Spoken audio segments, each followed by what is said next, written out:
ইসলাম বিজয়ী ধর্ম কেন? কারণ ইসলাম একেবারে সহজ। ইসলামের দাওয়াত দেওয়ার জন্য নবীজি যখন সাহাবীদেরকে পাঠাতেন, নবীজি বলে দিতেন ইয়াসসিরু ওয়ালা তুআসসিরু, ইসলামকে সহজভাবে উপস্থাপন করো, কঠিন করো না। বাশশিরু ওয়ালা তুনাফফিরু, মানুষকে সুসংবাদ শোনাও, মানুষকে কষ্টের কথা, দুঃসংবাদ শুনিও না। সুবহানাল্লাহ। আল্লাহর নবী বলেছেন ইসলামটা সহজ। আপনি যখন দাঁড়িয়ে নামাজ আদায় করতে না পারবেন, ইসলাম বলেছে বসে বসে পড়ো। বসে যখন পড়তে না পারবেন, বলেছে শুয়ে শুয়ে পড়ো। শুয়েও যদি তুমি নড়াচড়া করতে না পারো, ইসলাম বলেছে তুমি ইশারা করে পড়ো। ইসলাম বলেছে যখন তোমার সেন্স থাকবে না, তখন তোমার উপরে নামাজের কোনো হুকুম নাই। যতক্ষণ সময় তুমি সেন্স হারা থাকবে, বেহুশ থাকবে, ওই সময়ের নামাজগুলো মাফ করে দিবেন কে? আরো জোরে কোন? ইসলাম ধর্মের 4 নাম্বার বৈশিষ্ট্য হলো ইসলামটা সহজ। আপনি যখন ঠান্ডার কারণে ওযু করতে পারছেন না, প্রচন্ড ঠান্ডা, ডাক্তার বলেছে ঠান্ডা পানি ব্যবহার করলে আপনার অসুস্থতা বেড়ে যাবে, তখন তায়াম্মুমের বিধান রেখেছেন কে? আরো জোরে কোন? এই জন্য ইসলাম সহজ না কঠিন? অন্য হাদিসে নবীজি বলেন, তুমি বিবাহের উপযুক্ত হয়েছো, তোমার কাছে টাকা পয়সা নাই, একেবারে গরিব। ও যুবক, তুমি কোরআনের কিছু সূরা মুখস্থ পারো। আল্লাহর নবী বলেন, তুমি ওই পাত্রীপক্ষের সাথে চুক্তি করো, আপনার মেয়েকে আমি কোরআন শিখিয়ে দিব, আমার কাছে মোহর দেওয়ার মতো কিছু নাই। পাত্রীপক্ষ যদি মেনে নেয়, তাহলে এই সূরা শিখিয়ে দেওয়ার মাধ্যমেও বিবাহকে বৈধতা করে দিয়েছেন কে? সহজ না কঠিন? আরো জোরে কোন? मकसद हो अगर तरबियत लाल बदख्शां, मकसद हो अगर तरबियत लाल बदख्शां, बेसूद है भटके हुए खुर्शीद का परतौ, बेसूद है भटके हुए खुर्शीद का परतौ। दुनिया है रिवायात के फंदों में गिरफ्तार, दुनिया है रिवायात के फंदों में गिरफ्तार।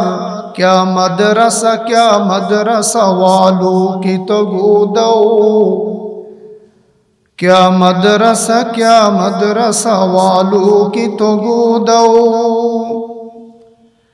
कर सकते थे जो अपने जमाने की इमामत,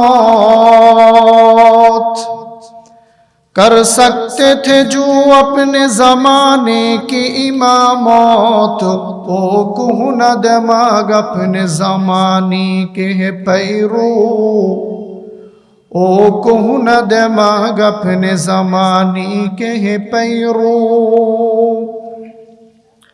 সম্মানিত উপস্থিতি, আল্লাহ পাক রব্বুল ইজ্জতুল জালালের দরবারে অসংখ্য অগণিত শুকরিয়া আদায় করছি যে রব্বে কারীম এই মুহূর্ত পর্যন্ত আমাদেরকে হায়াতে রেখেছেন, শারীরিক মানসিকভাবে সুস্থ রেখে, দিল দিমাগ মন মস্তিষ্ক ভালো রেখে আল্লাহ পাক রব্বুল আলামিনের পবিত্র কালামের আলোচনা শুনবার জন্যে দুনিয়ার সর্বপ্রকার ঝামেলাকে উপেক্ষা করে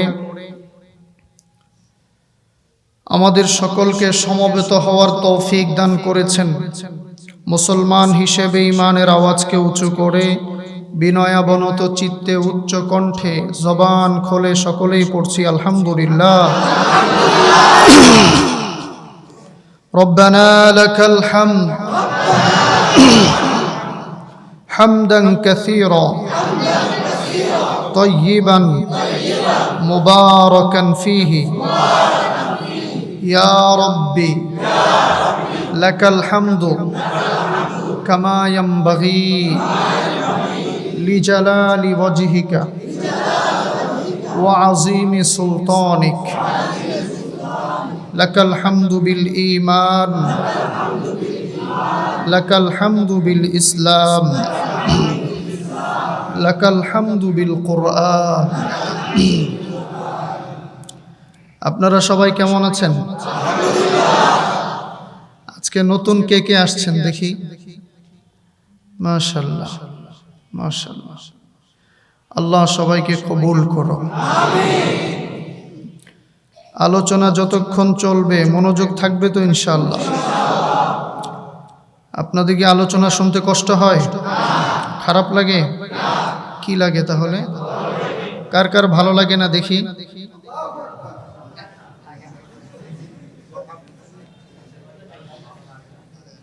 বুঝতে পারে নাই। কার কার ভালো লাগে এবার দেখি। মাশাআল্লাহ, আল্লাহ কবুল করুন। কোরআনের আলোচনা শুনতে ভালো লাগা এটা ঈমানের লক্ষণ। কি বলেন? কোরআনের আলোচনা শুনতে ভালো লাগা এটা ঈমানের লক্ষণ, আল্লাহ পাকের মুহাব্বতের প্রমাণ। এজন্যে কোরআনের আলোচনা যেই করুক, যেখানেই করুক, যদি আলোচনা হয় কোরআনের, তাহলে এটা মনোযোগ দিয়ে শুনতে হবে, ঠিক কি না? কারণ কোরআন হচ্ছে কার বাণী? আল্লাহ পাকের কালাম। এই কোরআন শুনতে মনোযোগ লাগবে, মনোযোগ দিয়ে ধৈর্যের সাথে কোরআন শুনতে হবে এবং কোরআন বুঝতে হবে। আল্লাহ তাআলা আমাদেরকে শোনার তৌফিক দান করুন। ইনশাআল্লাহ আমরা শেষ পর্যন্ত মনোযোগের সাথে বসবো, তাহলে একটি বিষয় আমরা বুঝতে পারবো ইনশাআল্লাহ। আল্লাহ তাআলা আমাদেরকে তৌফিক দান করুন। আজকে যে সূরাটি নিয়ে আমরা আলোচনা করব, এই সূরাটি আজকে আলোচনার বিশেষ একটি কারণ আছে। এই সূরার মধ্যে আল্লাহ পাক রব্বুল আলামিন বিজয়ের কথা বলছেন। এখন চলছে বিজয়ের মাস, এবং বিজয় পরবর্তী সময়ে একজন বিজয় অর্জনকারী স্বাধীন নাগরিকের কি কর্মসূচি হবে, কি কাজ হবে, সে কথাও আল্লাহ তাআলা এই সূরার মধ্যে বলেছেন। আজকে যে সূরাটি আমরা আলোচনা করব, এই সূরার নাম হচ্ছে সূরা আন-নাসর। নাসরুন মানে সাহায্য। আর বিজয় এবং স্বাধীনতা অর্জন করার জন্য কার সাহায্য দরকার? আল্লাহর সাহায্য ছাড়া বিজয় অর্জন করা যায়? এই সূরার নাম হচ্ছে সূরা আন-নাসর, সাহায্যের সূরা। এই সূরার আরেকটি নাম আছে সূরাতুত তাওদী', মানে বিদায়ের সূরা। এই সূরার মধ্যে আল্লাহর নবী দুনিয়া থেকে বিদায় হয়ে যাবেন এই ইঙ্গিত রয়েছে। এজন্য এই সূরার নাম সূরা আত-তাওদী', বিদায়ের সূরা। তাহলে এই সূরার দুটি নাম, একটি নাম হচ্ছে সূরা আন-নাসর, আরেকটি নাম হচ্ছে সূরা আত-তাওদী'। এই সূরাটি কোরআনে কারীমের 110 নাম্বার সূরা। কোরআনে কারীমের কত নাম্বার সূরা? জোরে বলতে হবে, কত নাম্বার? 110 নাম্বার সূরা। এই সূরার মধ্যে আয়াত আছে মাত্র 3টি আয়াত বিশিষ্ট সংক্ষিপ্ত এই সূরার মধ্যে আল্লাহ তাআলা বিজয় এবং সাহায্যের কথা বলেছেন, এবং বিজয় পরবর্তী সময়ে মুসলমানদের কি কর্মসূচি হবে, একজন মুসলিম নাগরিক, একজন মুসলিম স্বাধীনতা অর্জনকারীর কি দায়িত্ব হবে, সে কথাটি আল্লাহ তাআলা স্পষ্টভাবে সুস্পষ্ট শব্দে আমাদেরকে বলে দিয়েছেন। আল্লাহু আকবার। এই সূরার মধ্যে বাক্য রয়েছে 19টি, কালিমা শব্দ রয়েছে 19টি। আর এই সূরার মধ্যে বর্ণ রয়েছে আলিফ বা তা সা জিম হা খ, এরকম বর্ণ রয়েছে মোট 80টি। কতটি? 80টি।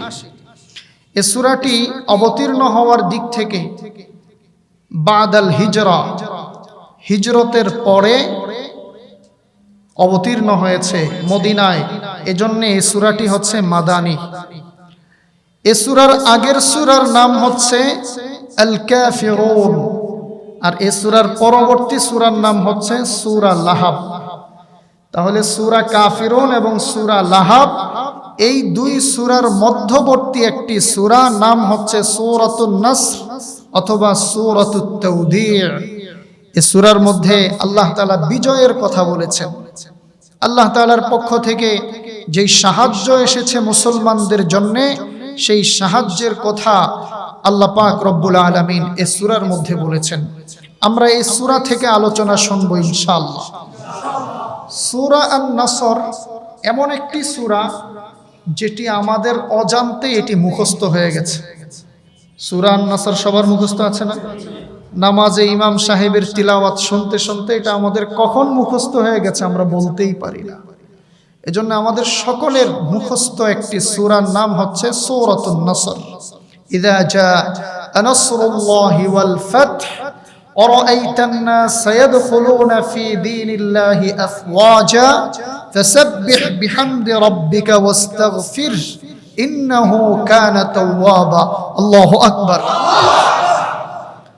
আব্দুল্লাহ ইবনে আব্বাস রাদিয়াল্লাহু তাআলা আনহু বলেন, অবতীর্ণ হওয়ার দিক থেকে এই সূরা আন-নাসর হচ্ছে কোরআনে কারীমের সর্বশেষ অবতীর্ণ হওয়া কমপ্লিট সূরা। সুবহানাল্লাহ। কোরআনের প্রথম অবতীর্ণ হওয়া পূর্ণাঙ্গ সূরার নাম কি বলতে পারবেন? কেউ বলতে পারবে না? সূরা আল-ফাতিহা। সূরা আল-ফাতিহা সর্বপ্রথম কমপ্লিট পূর্ণাঙ্গ সূরা হিসেবে অবতীর্ণ হয়েছে। আর কোরআনে কারীমের কমপ্লিট পূর্ণাঙ্গ সূরা যেটি সর্বশেষ অবতীর্ণ হয়েছে সেটি হচ্ছে সূরা আন-নাসর। এই সূরার মধ্যে নবীজি সাল্লাল্লাহু আলাইহি ওয়াসাল্লামের ইন্তেকালের ইঙ্গিত রয়েছে। এই সূরার মধ্যে আল্লাহ তাআলা নবীজির ইন্তেকালের ইঙ্গিত দিয়েছেন। এই সূরা অবতীর্ণ হওয়ার ৮০ দিন পরে নবীজি দুনিয়া থেকে বিদায় হয়ে চলে যান। এই সূরার ভিতরে নবীজির ইন্তেকালের সুসংবাদ আছে এইভাবে যে রাসূল করিম সাল্লাল্লাহু আলাইহি ওয়াসাল্লাম দুনিয়ায় এসেছেন ইসলামকে সমুন্নত করবার জন্য, ইসলামকে বিজয়ী ধর্ম হিসাবে প্রতিষ্ঠিত করার জন্য নবীজি এসেছেন। তো নবীজি দুনিয়ায় এসেছেন ইসলামকে বিজয়ী করার জন্য, ইসলামকে প্রতিষ্ঠিত করার জন্য। বিদায় হজের মক্কা বিজয়ের মধ্য দিয়ে বিদায় হজের সময় নবীজির সাল্লাল্লাহু আলাইহি ওয়াসাল্লামের ইন্তেকাল যখন কাছাকাছি হলো, ইসলামের মধ্যে দলে দলে মানুষ প্রবেশ করতে শুরু করলো। তো দলে দলে যখন মানুষ ইসলামে প্রবেশ করছে, আরব ভূখণ্ড অতিক্রম করে ইসলাম যখন দিকে দিকে ছড়িয়ে পড়ছে, তো নবীজি দুনিয়ায় যে উদ্দেশ্যে এসেছিলেন সেই উদ্দেশ্য বাস্তবায়ন হয়ে গেল। এখন নবীজির দুনিয়া থেকে যাওয়ার পালা। কারণ দুনিয়ায় কেউ চিরদিন থাকবে না। থাকবে কেউ? আদম আলাইহিস সালাম থাকেন নাই, নূহ আলাইহিস সালাম থাকেন নাই, পৃথিবীতে কেউ থাকতে পারে নাই। প্রতাপশালী কোন বাদশাহ দুনিয়ায় থাকতে পারে না। কোথায় কারুন, কোথায় ফেরাউন, কোথায় হামান, কোথায় মূসা, কোথায় ঈসা, কোথায় বাদশাহ সুলাইমান? কেউ নাই, সবাই দুনিয়া থেকে চলে গেছে। এজন্য কবি খুব চমৎকার বলেছেন, কুজা কারুন, কুজা ফেরাউন, কুজা হামান শুদা হামানি, কুজা মূসা, কুজা ঈসা, কুজা তখতে সুলাইমানি। কোথায় ফেরাউন, কোথায় বহু ধন সম্পদের মালিক কারুন, কোথায় ফেরাউনের প্রতাপশালী মন্ত্রী হামান, কোথায় প্রতাপশালী পয়গম্বর হযরতে মূসা আলাইহিস সালাম, কোথায় সুলাইমান যার কথা জিনেরা পর্যন্ত শুনতো, যার আঙ্গুলের ইশারায় বাতাস প্রবাহিত হতো, যেই সুলাইমানের হুকুমে ডিজেল অকটেন গ্যাস ছাড়া একটি তক্তা বাতাসের উপরে চলে যেত। প্রতাপশালী কেউ দুনিয়ায় নাই। আল্লাহর নবীও দুনিয়ায় চিরদিন থাকার জন্য আসেন নাই। নবীজি এসেছেন ইসলামকে বিজয়ী সত্য ধর্ম হিসাবে প্রতিষ্ঠিত করার জন্য। আল্লাহর নবী আসার উদ্দেশ্য যখন পূরণ হয়ে গেছে, আল্লাহ সূরাতুন নাসরের মধ্যে ইশারা করে দিলেন, আমার রাসূল দুনিয়ায় আসার উদ্দেশ্য যখন পূরণ হয়ে গেছে, আমার বন্ধু আর দুনিয়ায় বেশি দিন থাকবেন না। নবীজি দুনিয়া থেকে চলে গেছে। এই সূরা যখন অবতীর্ণ হলো, নবীজি সাল্লাল্লাহু আলাইহি ওয়াসাল্লাম দা ফাতেমা, নবীজি তার কলিজার টুকরা ফাতেমাকে ডাকলেন। ফাতেমা রাদিয়াল্লাহু তাআলা আনহা সাইয়্যিদাতু নিসাই আহলিল জান্নাহ, জান্নাতের রমণীদের সরদারিনী। আলী রাদিয়াল্লাহু তাআলা আনহুর স্ত্রী, হাসান এবং হুসাইনের মা ফাতেমাকে নবীজি ডাকলেন আর বললেন, ইন্নী কদ নুঈতু ইলাইয়া নাফসি, আমি আমার ব্যাপারে আশঙ্কা করছি, আমি মনে হয় আর বেশি দিন বাঁচব না।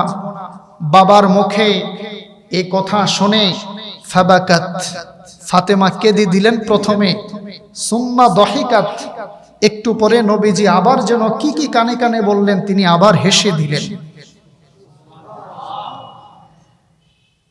ফাতেমা রাদিয়াল্লাহু তাআলা আনহাকে জিজ্ঞাসা করা হলো, নবীজি কি যেন বললেন আর তুমি কেঁদে দিলে, আবার কি যেন বললেন তুমি হেসে দিলে? ফাতেমা বলে, আখবারনি আন্নাহু নুইয়াত ইলাইহি নাফসুহু।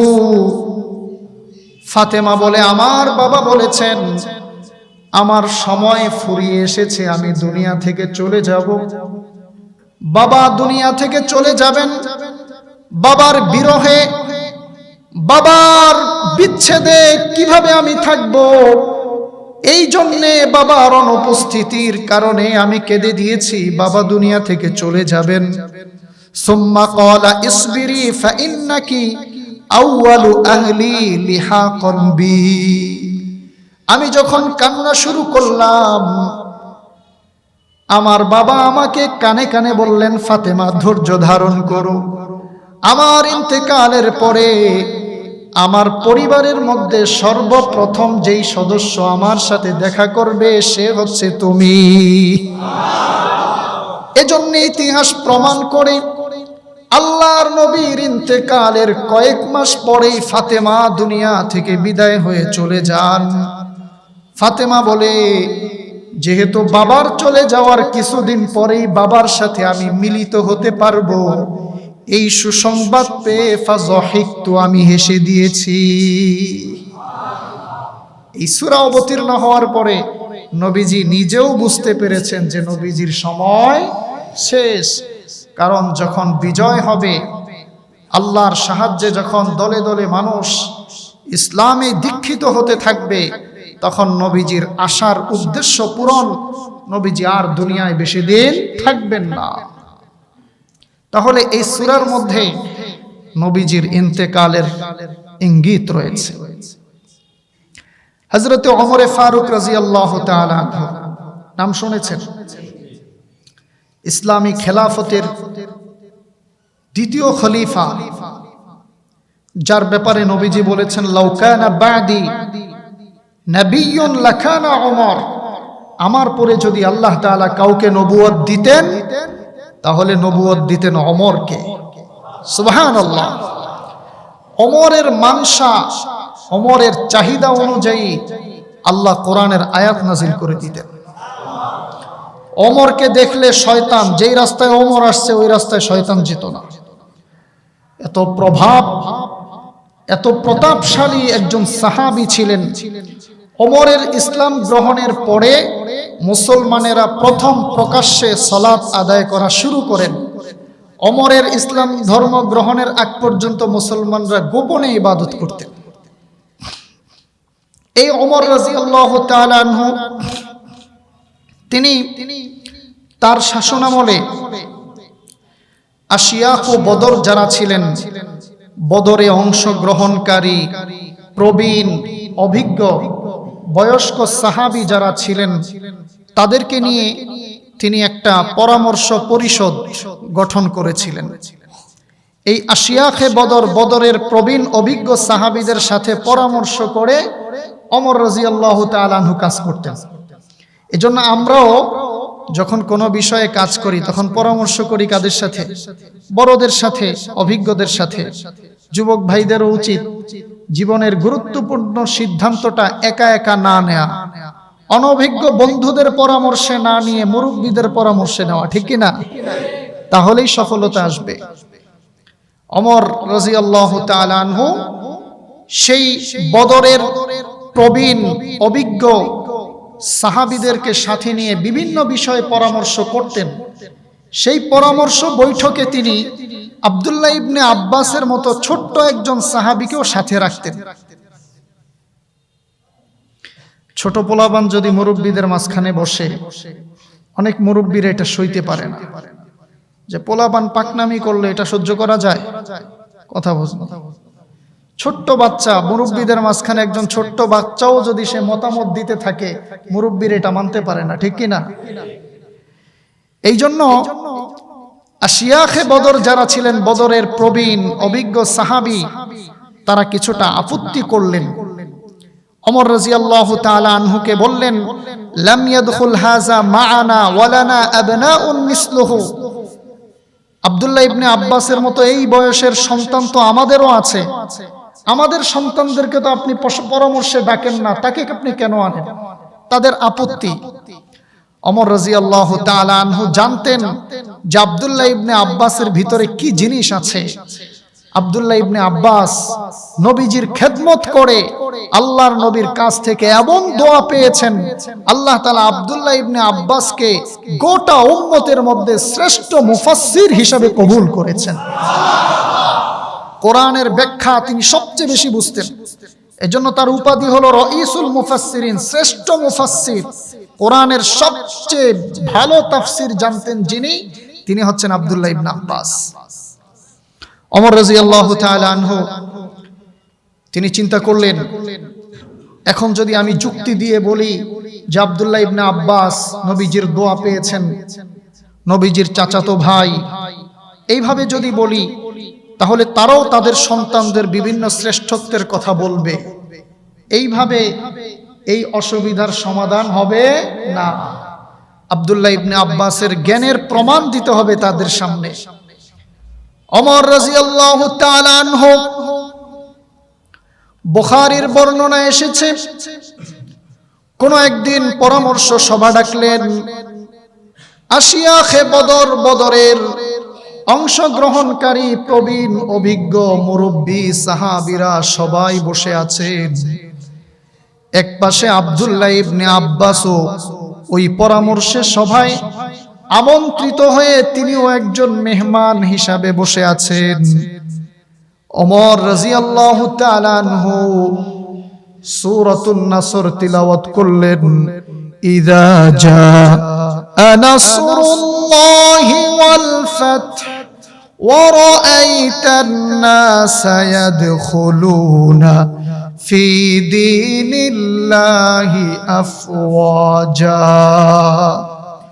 فسبح بحمد ربك واستغفره إنه كان توابا الله أكبر ওমর এই সূরা তিলাওয়াত করলেন, ডান দিক থেকে শুরু করলেন। এই মুরব্বী সাহাবায়ে কেরাম, আপনি বলুন তো দেখি সূরাতুন নাসরের ব্যাখ্যা কি? এই সূরার মধ্যে আল্লাহ বিজয় এবং সাহায্যের কথা বলেছেন, এর দ্বারা কি বুঝিয়েছেন? কোন একজন সাহাবী বললেন, আল্লাহ তাআলা আমাদেরকে আদেশ করেছেন আন নাহমাদাল্লাহ ওয়া নাস্তাগফিরহু। আল্লাহ আমাদেরকে আদেশ করেছেন, মক্কা বিজয় যখন হয়েছে, আল্লাহর পক্ষ থেকে তোমাদেরকে যেহেতু সাহায্য করা হয়েছে, অতএব তোমরা আল্লাহর প্রশংসা করো, আল্লাহর কাছে ইস্তেগফার করো, এটা বুঝিয়েছেন। ওমর রাদিয়াল্লাহু তাআলা আনহু বললেন, না, তোমার উত্তর সঠিক হয় নাই। কেউ কেউ বললেন, এই সূরার মাধ্যমে আল্লাহ পাক রব্বুল আলামিন মুসলমানদের অনেক বিজয় অর্জন হয়েছে, এই কথাটা বুঝিয়েছেন। ওমর মাথা নেড়ে বললেন, না, তোমারটাও হয় নাই। কোন কোন সাহাবী কোনই জবাব দেন নাই, চুপ করে আছেন। সর্বশেষ হযরতে ওমর আব্দুল্লাহ ইবনে আব্বাস, ওই ছোট্ট আব্বাস যাকে নিয়ে সবার আপত্তি ছিল, তাকে জিজ্ঞাসা করলেন, আব্দুল্লাহ ইবনে আব্বাস তুমি বলো দেখি এই সূরার মাধ্যমে আল্লাহ তাআলা কি বুঝিয়েছেন? ইবনে আব্বাস রাইসুল মুফাসসিরিন, শ্রেষ্ঠ মুফাসসির, তিনি স্বাভাবিকভাবে জবাব দিলেন, হুয়া আজালু রাসূলিল্লাহ সাল্লাল্লাহু আলাইহি ওয়াসাল্লাম। এই সূরার মাধ্যমে আল্লাহ তাআলা আল্লাহর রাসূলের মৃত্যুর সুসংবাদ দিয়েছেন, যে নবীজি আর দুনিয়ায় বেশি দিন থাকবেন না। ওমর বললেন, আব্দুল্লাহ ইবনে আব্বাসের জবাবটাই সঠিক হয়েছে। এরপর থেকে আর কখনো মুরব্বী সাহাবীরা আব্দুল্লাহ ইবনে আব্বাসের উপস্থিতির কারণে তারা কখনো আপত্তি করেন না। এই কথাটাই আল্লাহ কোরআনে সূরা নাসরের প্রথম আয়াতে বলছেন, ইযা জাআ নাসরুল্লাহি ওয়াল ফাত, যখন আল্লাহ পাকের সাহায্য এবং বিজয় আসবে, ওয়ারাআইতান নাসা ইয়াদখুলুনা ফি দীনিল্লাহি আফওয়াজা, আর আপনি দেখবেন দলে দলে ঢলে ঢলে বানের পানির মতো মুসলমান কালিমা পড়ে মানুষরা মুসলমান হচ্ছে। এই অবস্থা যখন আপনি দেখবেন, তার মানে এই অবস্থার যখন সৃষ্টি হবে, আল্লাহর নবী দুনিয়া থেকে যাওয়ার সময়টা ঘনিয়ে আসবে। এই ফাতহুন দ্বারা উদ্দেশ্য হলো মক্কা বিজয়। মক্কা বিজয় হয়েছে ৮ম হিজরিতে, যেই মক্কা থেকে নবীজি বিতাড়িত হয়েছিলেন, আল্লাহ পাক রব্বুল আলামিন নবীজিকে আবারও সেই মক্কায় নিয়ে এসেছেন বীরের ভেষে। নবীজি মক্কা থেকে চলে গেছেন গোপনে, আর মক্কায় এসেছেন বীরের ভেষে। আল্লাহ নবী সাল্লাল্লাহু আলাইহি ওয়াসাল্লাম মক্কায় আসার পরে ইসলামের যে অগ্রযাত্রা শুরু হয়েছে, কাফেরদের শিকড় একেবারে সমূলে উৎপাটিত হয়ে গেছে। মুসলমানরা কালিমা পড়ে পড়ে মানুষ ইসলামের মধ্যে দীক্ষিত হওয়া শুরু করলো। এই বিজয়ের কথা আল্লাহ তাআলা এখানে বলেছেন, এবং বিজয় পরবর্তী সময় কি কর্মসূচি হবে এটা আল্লাহ তাআলা সামনে বলছেন। এজন্য বিজয় এটা কার দান? জোরে বলেন, আল্লাহর দান। আমাদের দেশের স্বাধীনতা দিবস, বিজয় দিবস, ২১শে ফেব্রুয়ারি, ভাষা আন্দোলন, এই সব কিছু এটা আমাদের অর্জন নয়, আল্লাহ পাকের সাহায্য। আল্লাহ পাকের সাহায্য ছাড়া এই বিজয় অর্জন করা আমাদের পক্ষে সম্ভব ছিল না। এজন্য আমরা যখন মাইক পাই, সব কৃতিত্ব নেতাকে দিয়ে দেই, আল্লাহর নামের একটা প্রশংসাও নাই। আছে না নাই? পত্রিকায় কলাম লেখা হয়, সেখানে একজনে এই কথা লিখে না যে আল্লাহ পাকের সাহায্যে অমুক নেতার নেতৃত্বে আমরা বিজয় অর্জন করেছি। এই কথা কেউ বলে না, সবাই বলে অমুক নেতা আমাদেরকে স্বাধীনতা এনে দিয়েছেন। এই কথা বলা যাবে? কারণ বিজয় দেওয়ার মালিক কে? আল্লাহ। যদি বিজয় না দিতেন এই বিজয় অর্জন করা সম্ভব হতো না। সব প্রাপ্তির মূলে যিনি, তিনি হচ্ছেন আমার আল্লাহ।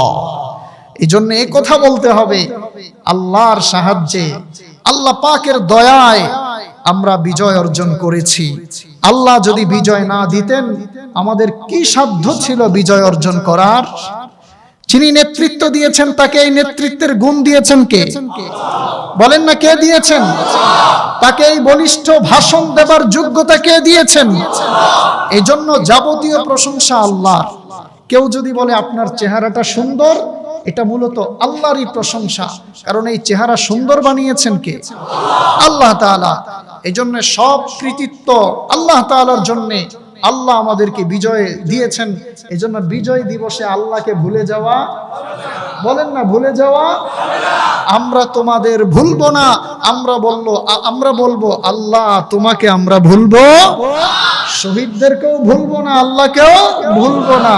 আর শহীদদেরকে শ্রদ্ধা সম্মান করতে গিয়ে আল্লাহর নাফরমানি করা যাবে? শহীদদেরকে এমন সম্মান করব না যার কারণে আল্লাহর সাথে শিরিক হয়ে যায়। শহীদদের ব্যাপারে এমন কথা বলবো না যেটার কারণে আল্লাহ নারাজ হয়ে যায়, কারণ এই বিজয়, এই স্বাধীনতা অর্জিত হয়েছে আল্লাহ পাকের কৃপায়, ঠিক কিনা? এজন্য সব কৃতিত্ব আল্লাহর। সব কৃতিত্ব কার? এই বিজয় যেহেতু আল্লাহ দিয়েছেন আমাদেরকে, এই স্বাধীনতা যেহেতু আল্লাহ তাআলা আমাদেরকে দিয়েছেন, এজন্য এই স্বাধীনতাকে রক্ষা করতে হবে। আর এই স্বাধীনতাকে অক্ষুণ্ণ, এই স্বাধীনতা অক্ষুণ্ণ তখনই থাকবে যখন আমরা আল্লাহর হুকুমকে মানব। আল্লাহর হুকুম যদি না মানি, তাহলে দেখতে দেখা যাবে এটা মানচিত্রে বাংলাদেশ আছে, কিন্তু অদৃশ্য পরাধীনতার শৃঙ্খল কিন্তু আল্লাহ পাক রব্বুল আলামিন সে কথা বললেন, ইযা জাআ নাসরুল্লাহি ওয়াল ফাতহু, যখন আল্লাহ পাকের সাহায্য এবং আল্লাহ পাকের পক্ষ থেকে বিজয় আসবে। কারণ সাহায্য দেওয়ার মালিক কে? আল্লাহ বলেন, আলা ইন্না নাসরুল্লাহি করিব, জেনে রাখো আল্লাহ পাকের সাহায্য মুমিন বান্দাদের জন্য অনেক নিকটবর্তী। কোরআনের অন্য জায়গায় আল্লাহ বলেন, ওয়ামান নাসরু ইল্লা মিন ইনদিল্লাহিল আজিজিল হাকীম, সাহায্য একমাত্র পরাক্রমশালী আল্লাহ পাকের পক্ষ থেকে। এজন্য স্বাধীনতা এবং বিজয়ের দরকার আছে না নাই? স্বকীয়তা অর্জন করার দরকার আছে, ক্ষমতা অর্জন করার দরকার আছে। আল্লাহর নবী সাল্লাল্লাহু আলাইহি ওয়াসাল্লাম আল্লাহর কাছে বিজয় চেয়েছেন, ক্ষমতা চেয়েছেন। ওয়াজআললি মিন লাদুনকা সুলতানান নাসীরা, আল্লাহু আকবার। আল্লাহর নবী আল্লাহর কাছে দোয়া করলেন, আল্লাহ আপনি আমাকে ক্ষমতা দিন। আল্লাহর নবীকে আল্লাহ তাআলা ক্ষমতা দিয়েছেন। মদিনার মতো স্বাধীন একটি রাষ্ট্রের রাষ্ট্রপ্রধানের দায়িত্ব নবীজির কাছে ছিল। আল্লাহর নবী রাষ্ট্রপ্রধান হওয়ার কারণে সালাতের ব্যাপারে আইন জারি করেছেন, ঠিক কিনা? যাকাতের ব্যাপারে আইন জারি করেছেন।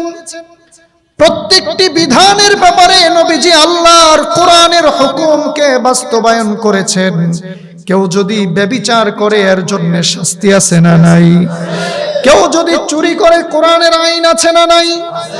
এজন্য আল্লাহর কাছে ক্ষমতা চাইতে হবে। ক্ষমতার প্রয়োজন এজন্য আছে, কেউ যদি কল্যাণের জন্য, সার্বিক কল্যাণের জন্য, ইসলামের কল্যাণের জন্য ক্ষমতা চায়, এটা দূষণীয় নয়। কারণ হলো কোরআনের সালাতের ব্যাপারে কেউ যদি 100 বছর ওয়াজ করে, 100 বছর ওয়াজ করে শতভাগ জনগণকে নামাজি বানানো যাবে না, ঠিক কিনা? কিন্তু রাষ্ট্রপ্রধান যদি আইন জারি করে দেন, কেউ যদি 1 ওয়াক্ত নামাজ কাজা করে দেয়, 1 ওয়াক্ত নামাজ যদি ছেড়ে দেয়, তার 1 মাসের বেতন কাটা যাবে। আর প্রত্যেক ওয়াক্ত নামাজ ছেড়ে দেওয়ার কারণে পিছনে কম্বলের মধ্যে 5টা করে বেতের বাড়ি দেওয়া হবে। এই আইন যদি প্রধানমন্ত্রীর পক্ষ থেকে ঘোষণা করা হয়, আপনারা বলুন তো দেখি বেনামাজি বাংলাদেশে থাকবে? এজন্য স্বাধীনতা দরকার, এজন্য বিজয় দরকার। আল্লাহর রাসূলকে আল্লাহ ফাতহে মক্কা, মক্কা বিজয়ের মাধ্যমে পুরো আরব ভূখণ্ডের শাসন ক্ষমতা নবীজির হাতে আল্লাহ পাক রব্বুল আলামিন ন্যস্ত করলেন। এজন্য নবীজি বলেন, ইন্নাল্লাহা লা ইয়াজাউ বিসুলতানিন মা লা ইয়াজাউ বিল কুরআন। আল্লাহ তাআলা শাসন ক্ষমতার মাধ্যমে এমন জিনিস প্রতিষ্ঠিত করে দেন যেটি কোরআনের বক্তব্য দিয়ে প্রতিষ্ঠিত করা যায় না। ইতিপূর্বে বাইতুল মুকাররমের খতিব ওবাইদুল হক সাহেব বছরের পর বছর সুদের বিরুদ্ধে ওয়াজ করেছেন, করেন কি করেন নাই? যাকাত দেওয়ার জন্য বলেছেন। বাংলাদেশের মানুষ কি শতভাগ যাকাত দেয়? দুর্নীতির বিরুদ্ধে বলেছেন, দুর্নীতি বন্ধ হয়েছে। খাদ্যে ভেজাল দেওয়া না দেওয়ার ব্যাপারে ওয়াজ করেছেন, বন্ধ হয়েছে নাকি? বন্ধ হয় নাই।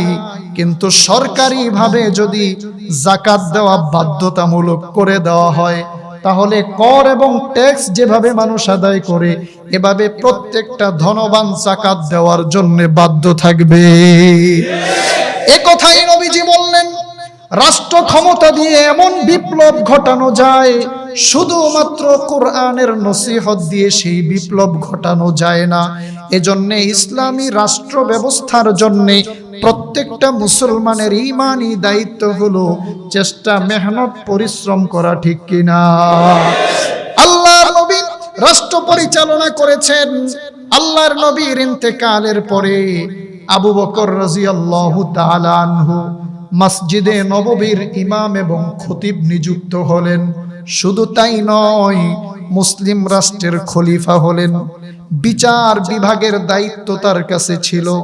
বিচারালয় তিনি পরিচালনা করতেন। আবু বকর রাদিয়াল্লাহু তাআলা আনহুর কাছে এক গোত্রের ব্যাপারে সংবাদ এলো, যারা নবীজির জীবদ্দশায় যাকাত প্রদান করত, কিন্তু নবীজির ইন্তেকালের পরে তারা বলল যে না, আমরা যাকাতের অর্থ প্রদান করব না। আবু বকর রাদিয়াল্লাহু তাআলা আনহু জোরালো ভাবে ঘোষণা করে দিলেন, সেই গোত্রের লোকেরা যাকাত দিবে না।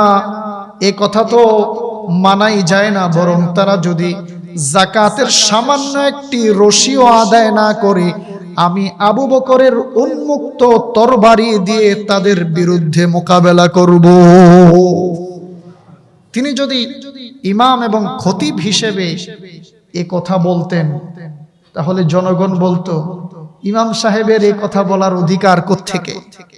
কিন্তু তিনি যখন রাষ্ট্র ক্ষমতায়, রাষ্ট্রপ্রধান, তিনি যখন এই কথা বলেছেন, যাকাত না দিয়ে কোনো উপায় আছে? জোরে বলেন। এজন্যে ইসলামী শাসন ব্যবস্থার দরকার আছে না নাই?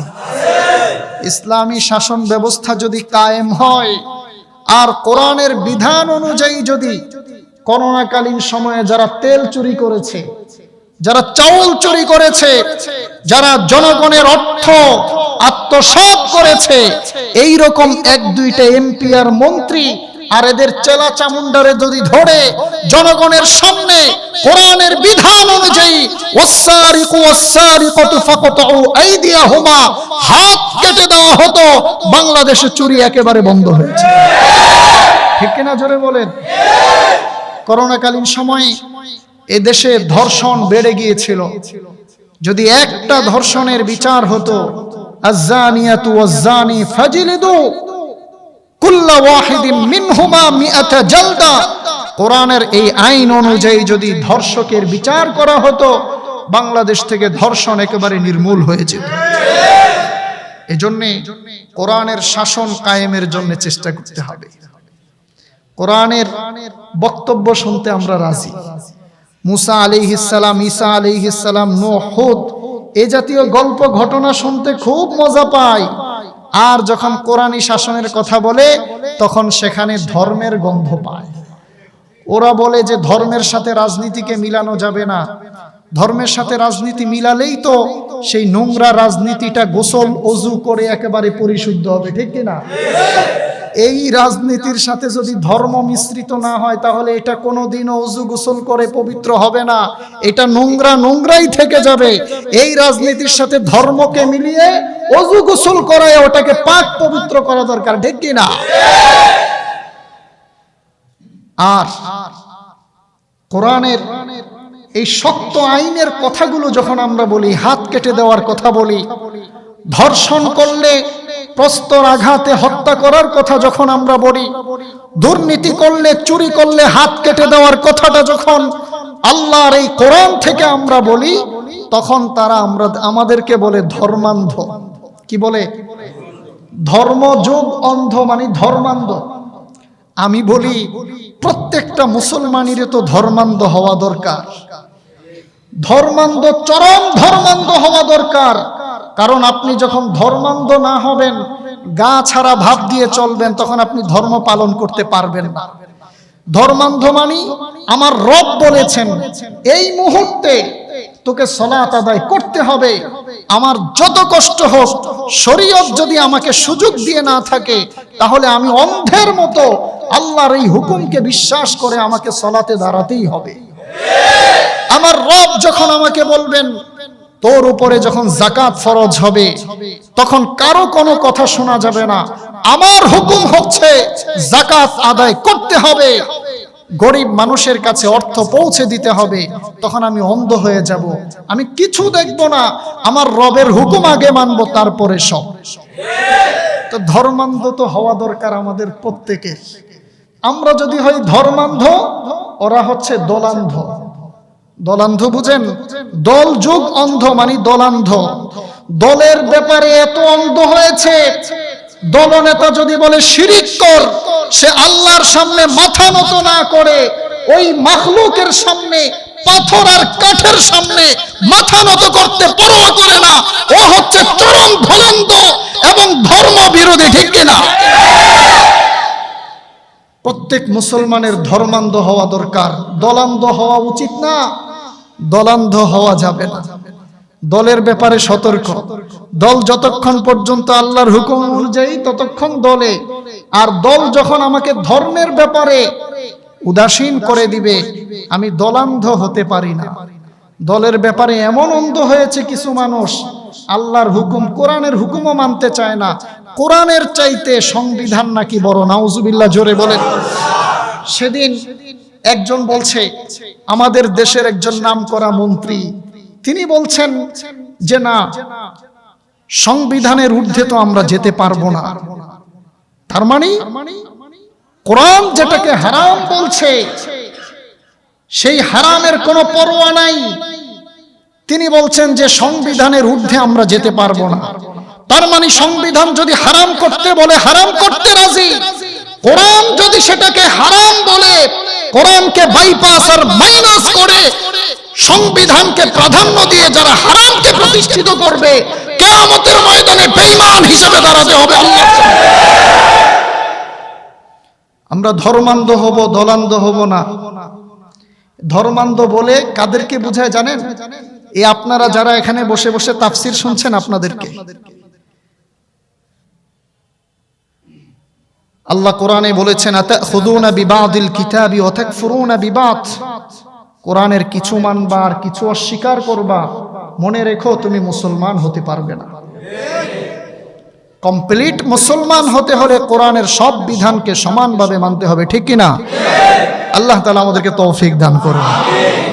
প্রিয় ভাইরা আমার, এরপরের আয়াতে আল্লাহ বলছেন, ওয়ারাআইতান নাসা ইয়াদখুলুনা ফি দীনিল্লাহি আফওয়াজা। আপনি দেখবেন দলে দলে, ঢলে ঢলে বানের পানির মতো স্রোত লাগবে, অমুসলিমরা কালিমা পড়ে মুসলমান হতে থাকবে। পুরো পৃথিবীতে, ইউরোপ, আমেরিকাতে প্রতিদিন শত শত মুসলিম কালিমা পড়ে মুসলমান হচ্ছে। এই সংবাদগুলো ওরা মিডিয়ায় প্রচার করে না, এই সংবাদগুলো ওরা মিডিয়ায় আনে না। কারণ এই সংবাদগুলো যদি মিডিয়ায় আসে, ওদের তো এমনিই 12টা বেজে গেছে, আরো 12টা বেজে যাবে। শত শত মুসলিম কালিমা পড়ে মুসলমান হচ্ছে। ইউরোপ, আমেরিকাতে দাওয়াত হচ্ছে এভাবে, কার্ডের ভিতরে মুহাম্মদ সাল্লাল্লাহু আলাইহি ওয়াসাল্লাম লিখে যুবকরা দাঁড়িয়ে আছে। অমুসলিমরা যখন দেখে কার্ডের মধ্যে মুহাম্মদ লেখা, ওরা তো জানে না মুহাম্মদ কি জিনিস, গুগলে সার্চ দিয়ে দেখে মুহাম্মদ মুসলমানদের নবী, তার জীবনী এত সুন্দর, এই জীবনী পড়ে পড়ে মুসলমানদের কাছে এসে তারা কালিমা পড়ে মুসলমান হচ্ছে। ইসলাম একটি সভ্যতা, ইসলাম একটি সংস্কৃতি, এটি বিজয়ী সভ্যতা। ইসলামকে কেউ নিভিয়ে দিতে পারবে? কালিমা পড়ে মুসলমান হচ্ছে। নীল আর্মস্ট্রং যখন তিনি চাঁদে গেলেন, চাঁদে যাওয়ার পরে তিনি দেখলেন সেখানে চাঁদের ভিতরে একটা লম্বা রেখা আছে। কে যেন এই চাঁদকে দ্বিখণ্ডিত করেছে। গবেষণা করে দেখলেন এই চাঁদের এই খণ্ডন, চাঁদের এই দাগ আজকের আর কালকের নয়, আজ থেকে 1400 বছর আগে এই চাঁদ দ্বিখণ্ডিত হয়েছে। ইতিহাস জেনে দেখলেন মুহাম্মদের, মুসলমানদের নবী মুহাম্মদ সাল্লাল্লাহু আলাইহি ওয়াসাল্লাম ওই কাফেররা বলেছিল, মুহাম্মদ ওই আকাশের চাঁদকে যদি দ্বিখণ্ডিত করতে পারো তাহলে আমরা কালিমা পড়ে মুসলমান হব। আল্লাহর নবী হাতের আঙ্গুল দিয়ে শুধু ইশারা করেছেন, আকাশের চাঁদ দ্বিখণ্ডিত হয়ে গেছে। নীল আর্মস্ট্রং কালিমা পড়ে মুসলমান হয়েছে। তারা ইসলামের বিউটি দেখে, ইসলামের সৌন্দর্য দেখে দলে দলে ঢলে ঢলে বানের পানির মতো তারা কালিমা পড়ে মুসলমান হচ্ছে। ইসলাম বিজয়ী ধর্ম, মুসলমানদের হতাশ হওয়ার কোনো কারণ নাই। ইসলাম কোয়ালিটিফুল একটি ধর্ম, ইসলাম ন্যাচারাল একটি ধর্ম। এই ধর্ম স্বভাবজাত, মানুষের স্বভাবের সাথে, মানুষের নেচারের সাথে এই ধর্ম খুব সহজেই মিশে যায়। বলুন না আল্লাহু আকবার। এজন্য আল্লাহ বলেন, ইউরিদুনা লিইউতফিউ নূরাল্লাহি বিআফওয়াহিহিম ওয়াল্লাহু মুতিম্মু নূরিহি ওয়ালাউ কারিহাল কাফিরুন। আল্লাহ বলেন, তারা চায় ইসলামের আলো, ইসলামের বাতি, ইসলামের প্রদীপকে তারা মুখের ফু দিয়ে নিভিয়ে দিতে চায়। আল্লাহ বলেন, ওয়াল্লাহু মুতিম্মু নূরিহি, ইসলামের আলোকে তোমরা মুখ দিয়ে নিভিয়ে দিতে চাও, আর আমি আল্লাহ ইসলামের এই আলোকে প্রজ্বলিত করব। তোমাদের পছন্দ হোক না হোক, ইসলামের আলো প্রজ্বলিত হতেই থাকবে। ইসলাম বিজয়ী ধর্ম হিসাবে পৃথিবীতে প্রতিষ্ঠিত থাকবে। কিছুদিন আগে মুসলমানদের কলিজায় আঘাত দেবার জন্য, মুসলমানদের নবীদের ভক্ত অনুসারী কমানোর জন্য ফ্রান্সে আল্লাহর নবীর কার্টুন তারা করেছে কিনা? জোরে বলেন।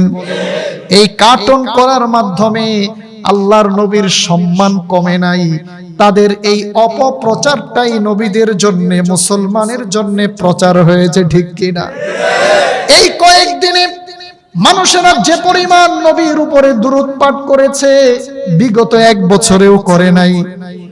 যে পরিমাণ নবীজির জীবনী পাঠ করেছে বিগত বছরগুলোতে করে নাই। যে পরিমাণ জীবনী ক্রয় করেছে পরিমাণ বিগত সময়ে করে নাই।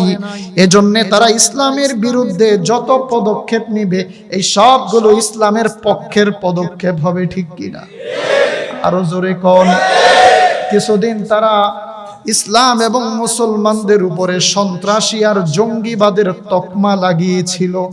এটা এখন মোটামুটি শেষ। বাংলাদেশেও কওমি মাদ্রাসাগুলোকে জঙ্গি প্রজনন কেন্দ্র বলেছিল যেই মন্ত্রীরা, ওই মন্ত্রীরাই আবার কওমি মাদ্রাসার মাহফিলে গিয়ে বলে না, কওমি মাদ্রাসার হুজুররা হলো খাঁটি মুসলমান, এখানে কোনো জঙ্গি টঙ্গি নাই। আল্লাহু আকবার কর। আরো জোরে বলেন আল্লাহু আকবার। এজন্য ইসলামকে সন্ত্রাস বলবে তো পরের বছরই তোরা সন্ত্রাসী, বিশ্ব সন্ত্রাসী হিসাবে সাব্যস্ত হবে। ওরা ইসলামকে জঙ্গি বলবে, ওরাই জঙ্গি হিসাবে সাব্যস্ত হবে। ইসলাম বিজয়ী ধর্ম, এই ধর্মকে নিভিয়ে দেওয়া যাবে না। ইসলাম সুন্দর সভ্য একটি ধর্ম। ইসলামের মধ্যে এত বিউটি, এত সৌন্দর্যতা রয়েছে।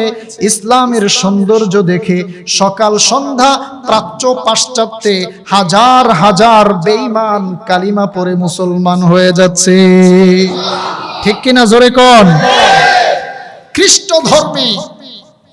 খ্রিস্ট ধর্মে তাদের নিয়ম হচ্ছে যে একজন পুরুষ শুধুমাত্র একটা বিয়ে করতে পারবে। এই স্ত্রী যতদিন জীবিত থাকবে আরেক বিয়ে করার কোনো সুযোগ নাই। কিন্তু ইসলাম সহজ একটি ধর্ম, ন্যাচারাল ধর্ম।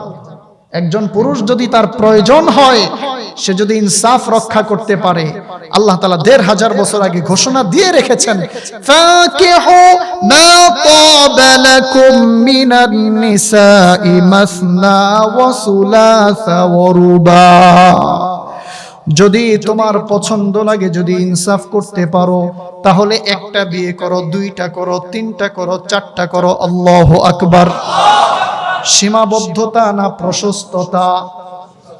সীমাবদ্ধতা না প্রশস্ততা? প্রশস্ততা।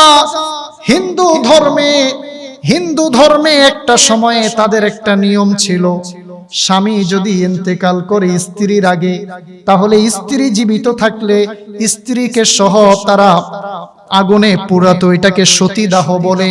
কিন্তু রাজা রায় মোহন রায় যখন আসলেন, তিনি এই প্রথাটাকে উঠিয়েছেন। কিন্তু ইসলাম কি বলে? স্বামীর ইন্তেকালের পরে নারী 4 মাস 10 দিন ইদ্যত পালন করার পরে যে কোনো পুরুষকে বেছে নিয়ে সে তার জীবনের প্রয়োজন পূরণ করতে পারে। আল্লাহু আকবার। ইহুদি ধর্মের নিয়ম হলো, কোন ইহুদি সন্তান যদি ধর্ম চেঞ্জ করতে চায়, তাহলে তাদের ধর্মের নিয়ম হলো, কেউ যদি ইহুদি ধর্মে দীক্ষিত হতে চায়, তাদের নিয়ম হলো একা আসলে হবে না, পিতামাতাকে নিয়ে আসতে হবে।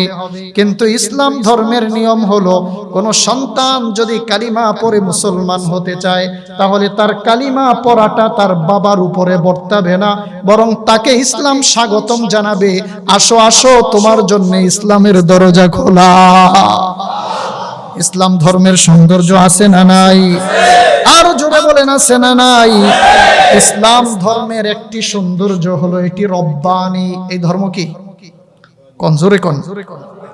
ইসলাম ধর্মের অনেকগুলো সৌন্দর্যের মধ্যে একটা সৌন্দর্য হলো এটা রব্বানি, মানে আল্লাহ পাকের মনোনীত একটি ধর্ম। এই ধর্ম আমাদের জন্য কোনো মানুষ নির্বাচন করেনি, কোন নেতা আমাদের জন্য নির্বাচন করেনি। এই ধর্ম আমাদের জন্য নির্বাচন করেছেন, পছন্দ করেছেন যিনি, তিনি কে? এটা রব্বানি ধর্ম, রবের পক্ষ থেকে ধর্ম এসেছে। এজন্য এই ধর্মের মধ্যে অসামঞ্জস্যতা নাই। এ ধর্মে কারো প্রতি জুলুম করা হয়নি। এ ধর্মে ধনী দরিদ্রের বৈষম্যতা সৃষ্টি করেনি, বরং কোরআন বলেছে ওয়ালাকাদ কাররামনা বানি আদম, বনি আদমকে আমি সম্মানিত করেছি। ইন্না আকরামাকুম ইনদাল্লাহি আতকাকুম, সম্মানের মানদণ্ড হলো আল্লাহ পাকের ভয়। যে যত বেশি রবকে ভয় পাবে, যে যত বেশি রবের হুকুম মানবে, সে তত বেশি সম্মানিত। যে যত বেশি শিক্ষিত, যে যত বেশি টাকাওয়ালা, সে সম্মানী না। সবচেয়ে বেশি সম্মানী সে যার ভিতরে ঈমান এবং তাকওয়া আছে। সুবহানাল্লাহ। এই জন্যে বেলালে হাবশী, কালো হাবশী গোলাম হওয়া সত্ত্বেও ঈমান এবং তাকওয়া ভিতরে থাকার কারণে আল্লাহ পাকের কাছে এত পছন্দনীয় হয়েছে। নবীজি বলেন, আমি যখন মেরাজে আরশে আজিমে পৌঁছে গেলাম, আমার কাছে মনে হলো আমার সামনে যেন বেলাল খরম পা দিয়ে আরশে আজিমে হাঁটছে। এই জন্যই এই ধর্মের একটি বৈশিষ্ট্য হলো এটা রব্বানি, রব্বে কারীমের মনোনীত একটি ধর্ম।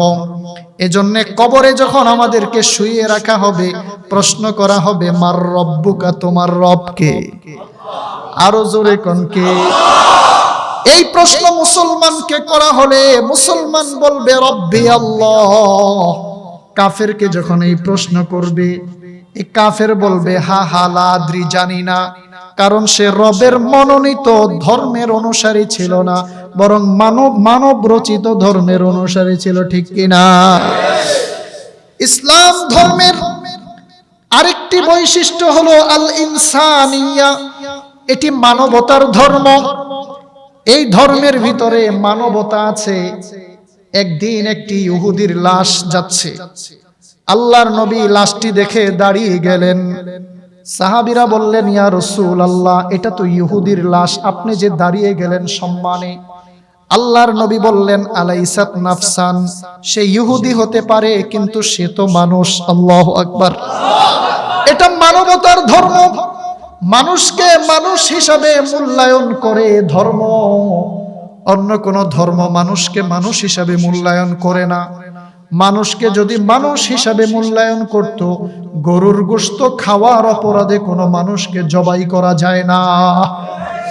ভারতে করেছে না? জোরে কোন?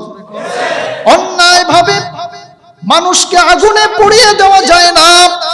অথচ পার্শ্ববর্তী রাষ্ট্র বৌদ্ধরা রোহিঙ্গা মুসলমানদেরকে আগুনে জ্বালিয়ে দিয়েছে, মেরে মানুষকে পানিতে ভাসিয়ে দিয়েছে। আর ইসলাম ধর্মের নবী একজন ইহুদির লাশ যায়, সম্মানে দাঁড়িয়ে গেলেন আর বললেন সেও তো একজন মানুষ। ইসলাম মানবতার ধর্ম, মানুষ হিসাবে তো আমরা তাকে সম্মান এবং মর্যাদা দিতে পারি। সুবহানাল্লাহ। এই ধর্মের আরেকটি বৈশিষ্ট্য হলো দ্বীনুন শামিলুন, দ্বীনুন কামিলুন। এটি পূর্ণাঙ্গ একটি ধর্ম, এটি পূর্ণাঙ্গ একটি ধর্ম। এই ধর্মের মধ্যে কোনো গোজামিল নাই, এই ধর্মের কোনো কিছু গোজামিল দেওয়া হয় নাই। এই ধর্মের একজন রব আছেন, এই ধর্মের মধ্যে গোজামিল নাই। এই ধর্মের রবকে পানিতে ভাসিয়ে দেওয়া হয় না। এটা দ্বীনুন কামিল, পূর্ণাঙ্গ ধর্ম। এজন্যে এই ধর্ম মানলে পুরোটা মানতে হবে। কেউ যদি আংশিক মানে আর আংশিক ছেড়ে দেয়, সে পূর্ণাঙ্গ মুসলমান হতে পারে না। এজন্যে এ ধর্মে মিষ্টি কথাও আছে, গরম কথাও। জোরে কোন না, খালি দাওয়াত খাবেন, হ্যাঁ দাওয়াত খাবেন আর দোয়ার পরে গরম গরম জিলাপি, এটাই ইসলামের এই অংশটা মানবেন। হ্যাঁ, আর স্বামীরা খালি বলবে স্ত্রীদেরকে ইসলাম অনেক অধিকারের কথা বলেছে, কিন্তু স্বামীর উপরে যে কিছু দায়িত্ব আছে ওটা ভুলে যায়, ওই সময় ইসলাম ভুলে যায়। আবার কিছু মানুষ এখন নতুন করে বের হয়েছে, আপনারা এত জোরে জোরে বক্তব্য দেন কেন? ইসলাম খুব সহনশীল, আমরা আস্তে আস্তে বক্তব্য দিব আর এরা আকাম কুকাম যা আছে সব করব, আমরা কিছু বলবো না। গরম নরম দুটোটা ইসলামে আছে না নাই? জোরে কোন? এক ইহুদি পেশাব করে দিয়েছে মসজিদে নববীর ভিতরে, সাহাবীরা দৌড়ে গেছে তাকে ধরবে মারবে। নবীজি বললেন থামো, তাকে আগে পেশাব করতে দাও। কারণ পেশাব করা অবস্থায়, প্রাকৃতিক প্রয়োজন পূরণ করা অবস্থায় কোনো মানুষকে বাধা দিতে নাই। পেশাব আটকে গেলে এই লোকটি রোগাক্রান্ত হয়ে পড়বে। নবীজি বললেন তাকে ইচ্ছে মতো পেশাব করতে দাও। পেশাব যখন শেষ হয়েছে আল্লাহর নবী কাছে গেলেন, গিয়ে বুঝিয়ে বললেন দেখো এটা আমাদের ইবাদতগাহ, এখানে আমরা ইবাদত করি, তুমি এখানে পেশাব করো না, আর কোনোদিন এটা করবে না। আল্লাহু আকবার বললেন না? কি মায়ার নবী, কি দয়ার নবী! সেই দয়ার নবী আবার কাফেররা যখন মুসলমানদের বিরুদ্ধে ষড়যন্ত্র করেছে, সেই নবী উন্মুক্ত তরবারি নিয়ে উহুদের প্রান্তরে যুদ্ধ করেছেন কি করেন নাই? জোরে কোন? খন্দকের যুদ্ধে নিজে পেটে পাথর বেঁধে সাহাবীদের সাথে পরীক্ষা খনন করেছেন নবীজি। এজন্য নরম গরম দোনোটাই ইসলামে আছে না নাই? লা ইকরাহা ফিদ্দিন। ইসলাম গ্রহণে আমরা কাউকে বাধ্য করি না, তবে ইসলামের বিরুদ্ধে যদি কেউ বলে তাকে ছেড়েও না। জোরে কোন? আপনি সামনে অন্যায় করবেন, অন্যায় শেষ করে আপনি একটা নসিহত করে দিবেন না, গরম কথা বললেন না, সহনশীল আচরণ করেন, এইভাবে উগ্রবাদী বক্তব্য দিয়েন না। আপনারা আকাম কুকাম সব করবেন আর আমরা চুপচাপ করে খালি জিলাপি খাবো, এই কাজ হবে না। যখন অন্যায় হবে প্রতিবাদ করতে বলেছেন কে? এজন্য নবীজি বলেছেন যে আস-সাকিতু আনিল হাক্কি শয়তানুন আখরাস।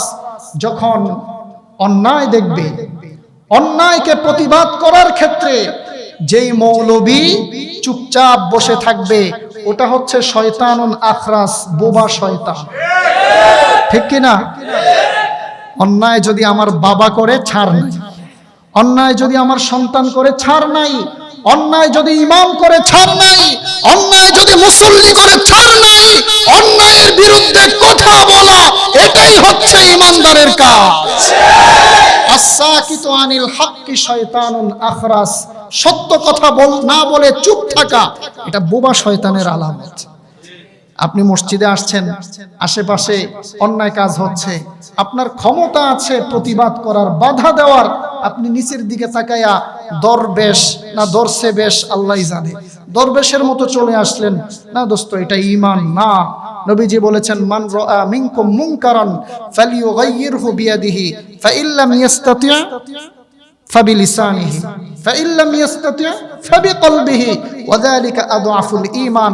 যে ব্যক্তি অন্যায় দেখবে সামর্থ্য থাকলে হাতে বাধা দিবে, সামর্থ্য যদি না থাকে মুখে বলবে, তাও যদি না থাকে তাহলে অন্তরে ঘৃণা করবে। আর এটাই হচ্ছে ঈমানের সর্বনিম্ন স্তর। ঈমান বাঁচাতে হলে এতটুকু অবশ্যই, জোরে কোন। ইসলামের আরেকটা সৌন্দর্য হলো আল ইসলামু সাহালুন, ইসলাম সহজ। কি বলেন? ইসলাম বিজয়ী ধর্ম কেন? কারণ ইসলাম একেবারে সহজ।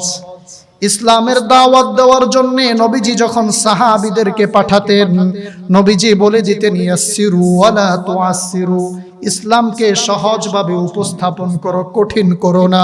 বাশশিরু ওয়ালা তুনাফফিরু, মানুষকে সুসংবাদ শোনাও, মানুষকে কষ্টের কথা, দুঃসংবাদ শুনিও না। সুবহানাল্লাহ। আল্লাহর নবী বলেছেন ইসলামটা সহজ। আপনি যখন দাঁড়িয়ে নামাজ আদায় করতে না পারবেন, ইসলাম বলেছে বসে বসে পড়ো। বসে যখন পড়তে না পারবেন, বলেছে শুয়ে শুয়ে পড়ো। শুয়েও যদি তুমি নড়াচড়া করতে না পারো, ইসলাম বলেছে তুমি ইশারা করে পড়ো। ইসলাম বলেছে যখন তোমার সেন্স থাকবে না, তখন তোমার উপরে নামাজের কোনো হুকুম নাই। যতক্ষণ সময় তুমি সেন্স হারা থাকবে, বেহুশ থাকবে, ওই সময়ের নামাজগুলো মাফ করে দিবেন কে? আরো জোরে কোন। ইসলাম ধর্মের 4 নাম্বার বৈশিষ্ট্য হলো ইসলামটা সহজ। আপনি যখন ঠান্ডার কারণে ওযু করতে পারছেন না, প্রচন্ড ঠান্ডা, ডাক্তার বলেছে ঠান্ডা পানি ব্যবহার করলে আপনার অসুস্থতা বেড়ে যাবে, তখন তায়াম্মুমের বিধান রেখেছেন কে? আরো জোরে কোন। এই জন্য ইসলাম সহজ না কঠিন? অন্য হাদিসে নবীজি বলেন তুমি বিবাহের উপযুক্ত হয়েছো, তোমার কাছে টাকা পয়সা নাই, একেবারে গরিব। ও যুবক, তুমি কোরআনের কিছু সূরা মুখস্থ পারো। আল্লাহর নবী বলেন তুমি ওই পাত্রীপক্ষের সাথে চুক্তি করো, আপনার মেয়েকে আমি কোরআন শিখিয়ে দিব, আমার কাছে মোহর দেওয়ার মতো কিছু নাই। পাত্রীপক্ষ যদি মেনে নেয়, তাহলে এই সূরা শিখিয়ে দেওয়ার মাধ্যমেও বিবাহকে বৈধতা করে দিয়েছেন কে? সহজ না কঠিন? আর জোরে কোন। নবীজি বলেন ইদা জা আল ইশা ওয়াল আশা, যখন ঈশা এবং আশা আসবে, যখন ঈশা এবং আশা আসবে, কদ্দিমিল আশা। ঈশা মানে হলো ঈশার নামাজ, আশা মানে রাতের খাবার। মনে করুন রাতের খাবারও সামনে এসেছে, ওদিকে ঈশার নামাজের ওয়াক্ত হয়ে গেছে, পেটে প্রচন্ড ক্ষুধা। নবীজি বলেন ঈশার নামাজকে পিছনে রাখো, আগে তুমি আশা খাও, মানে রাতের খাবার খাও। আল্লাহু আকবার। সহজ না কঠিন? হ্যাঁ, আগে খাবার খাও। ক্ষুধার্ত অবস্থায় নামাজ পড়তে নিষেধ করা হয়েছে, আগে খাবার খাও। কারণ বিরিয়ানি আছে সামনে, এখন এটা যদি না খায়, নামাজের ভিতরে আলহামদুলিল্লাহি রাব্বিল আলামিন, বিরিয়ানি ঠান্ডা হয়ে যাচ্ছে, এমনটা হবে না? আলহামদুলিল্লাহি রাব্বিল আলামিন, প্যাকেট ছোটটা পাই না বড়টা পাই, এই মনোযোগ নষ্ট হবে। এজন্য নবীজি বলেন কদ্দিমিল আশা, ঈশা আর আশা যখন একসাথে হবে, ঈশার নামাজ পড়ে রাতের খাবার খাও আগে। এজন্য ইসলাম সহজ না কঠিন? ইসলাম ধর্মের আরেকটা বৈশিষ্ট্য হলো দ্বীনুস সালাম। এই ধর্মটা হলো শান্তির ধর্ম। সুবহানাল্লাহ। এই ধর্মটা হলো শান্তির ধর্ম। এই জন্য নবীজি যখন রাজা বাদশাদের কাছে চিঠি পাঠিয়েছেন ইসলামের দাওয়াতের জন্য, তখন নবীজি ওই চিঠির মধ্যে লিখে দিতেন আসলিম তাসলিম, ইসলাম ধর্ম গ্রহণ করো, আসলিম তাসলাম, তাহলে তোমরা নিরাপদে থাকবে। মুসলমানরা একে অপরের সাথে যখন দেখা হয়, তখন বলে আসসালামু আলাইকুম ওয়া রাহমাতুল্লাহ। পৃথিবীর এমন কোনো ধর্ম নাই, এমন কোনো মতবাদ নাই, যেই ধর্ম এবং মতবাদের মধ্যে সালামের মতো শান্তির বার্তা আছে, ঠিক কিনা? এই সালাম শুধু দুনিয়াতে নয়, জান্নাতে যাওয়ার পরে ওই সালাম দিবে। আদম আলাইহিস সালামকে আল্লাহ এই সালাম শিখিয়েছেন, আদম আলাইহিস সালামের মাধ্যমে আমরা শিখেছি। এজন্য ইসলাম যেহেতু একটি বিজয়ী ধর্ম, আল্লাহ পাক রব্বুল আলামিন তার রাসূলকে বলেন, রাসূল মক্কা বিজয়ের পরে আপনি দেখবেন হাজার হাজার শত শত কোটি কোটি মানুষ ইসলামে দীক্ষিত হতে থাকবে। তখন আপনার কিছু কর্মসূচি আছে, বিজয় যখন হবে, স্বাধীনতা যখন অর্জন হবে, কর্মসূচি আছে না নাই? বিজয় দিবসে কর্মসূচি আছে না নাই? গান বাজানো, ডোল তবলা বাজানো, স্বাধীনতা দিবস এবং বিজয় দিবসের কর্মসূচি আল্লাহর কোরআন থেকে নিন। আল্লাহ বলছেন ফাসাব্বিহ বিহামদি রাব্বিক। 1 নাম্বার কাজ হলো নবী আপনি আল্লাহ তাআলার সব প্রশংসা ও তাসবিহ পাঠ করবেন। বিজয় দিনের 1 নাম্বার কাজ হলো কার প্রশংসা করা? আরো জোরে। মক্কা বিজয়ের পরে আল্লাহর নবী আল্লাহর শুকরিয়া আদায়ের জন্য 8 রাকাত নামাজ আদায় করেছেন, যেটাকে বিজয়ের নামাজ বলে। এজন্য দোস্ত, বিজয় দিবসের কর্মসূচি গান বাধ্য নয়। বিজয় দিবসের কর্মসূচি হবে কার প্রশংসা? কারণ বিজয় দিয়েছেন কে? সাহায্য করেছেন কে? 2 নাম্বার কর্মসূচি হলো ওয়াস্তাগফিরহু, আল্লাহর কাছে ক্ষমা চাইবেন। কারণ এই বিজয় এবং স্বাধীনতা অর্জন করতে গিয়ে ভুল ত্রুটি আছে না নাই? অনেক ভুল ত্রুটি বিচ্যুতি হয়ে যেতে পারে, অন্যায়ভাবে কারো উপরে বেশি আঘাত পড়ে যেতে পারে। আল্লাহ পাক বলেন বিজয় পরবর্তী সময়ে 2 নাম্বার কাজ হলো যাবতীয় ত্রুটি বিচ্যুতির জন্য আল্লাহর কাছে ইস্তেগফার করবেন। এরপরে আল্লাহ বলছেন নবী সুসংবাদ শুনুন, ইন্নাহু কানা তাওয়াবা। এই আল্লাহর কাছে যখন ক্ষমা চাওয়া হবে আল্লাহ পাক রব্বুল আলামিন বান্দার তওবা কবুল করে বান্দাকে ক্ষমা করে দিবেন। 4টা কথা। ইসলাম একটি বিজয়ী ধর্ম। ইসলামের 1 নাম্বার বৈশিষ্ট্য হলো একটি রব্বানি ধর্ম, আল্লাহর মনোনীত একটি ধর্ম, ঠিক কি না? 2 নাম্বার আল ইনসানিয়া, ইসলাম হচ্ছে মানবতার ধর্ম, যেই ধর্মের ভিতরে ইহুদি, খ্রিস্টান, হিন্দু, বৌদ্ধ সবার জন্য সম্মান আছে না নাই? আরো জোরে কোন? এজন্য ইহুদি খ্রিস্টানদেরকে গালি দিতে নিষেধ করা হয়েছে কোথায়? আল্লাহর এই কোরআনে, ঠিক কি না? 3 নাম্বার বৈশিষ্ট্য হলো দ্বীনুন শামিলুন কামিলুন, এটি পূর্ণাঙ্গ একটি ধর্ম। মানলে পুরোটা মানতে হবে, কিছু মানি না, এটা হবে না। 4 নাম্বার হলো আল ইসলামু সাহলুন, ইসলাম হচ্ছে সহজ একটি ধর্ম। দাঁড়িয়ে নামাজ পড়তে না পারলে বসে, বসে না পড়লে শুয়ে, শুয়ে না পড়লে ইশারায়, ইসলামে কোনো কঠিন কিছু নাই। 5 নাম্বার এই ধর্মের বৈশিষ্ট্য হলো দ্বীনুস সালাম, এটি হচ্ছে শান্তির ধর্ম। আল্লাহ পাক রব্বুল আলামিন আমাদের সকলকে এই শান্তির ধর্মের ছায়াতলে থেকে আল্লাহ পর্যন্ত পৌঁছার তৌফিক দান করুন। আরো জোরে বলেন আমিন। ওয়া আখিরু দাওয়ানা আলহামদুলিল্লাহি রাব্বিল আলামিন।